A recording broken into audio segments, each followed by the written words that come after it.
Have you ever noticed how one negative thought seems to invite another? Like a whisper in your mind saying, "I'm not good enough." And before you know it, it's a chorus. "I'll never change. I always mess up. What's the point in trying?"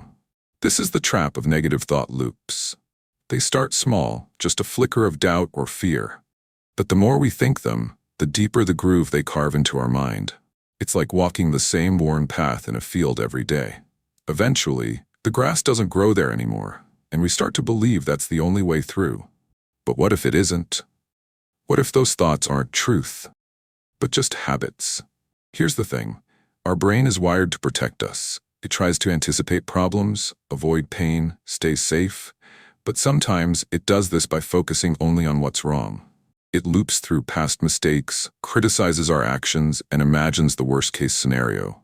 Awareness is the first step to breaking that loop. When you notice the pattern, pause. Ask yourself, is this thought helpful? Is it even true? Don't argue with it, just observe it, like a cloud passing by. Then gently shift. Even a small shift in thinking can open a new path. Instead of, "I can't do this," try, "This is hard, but I'm learning." Instead of, "I always fail," try, "I didn't get it right yet, but I can try again."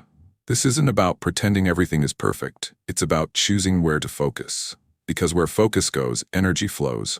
With practice, you start to build new pathways, new thoughts, new possibilities. You start to break the loop. And in that break, you find freedom, you find clarity, you find the quiet, steady voice that says, "You are more than your thoughts." You can choose a different story, and that changes everything.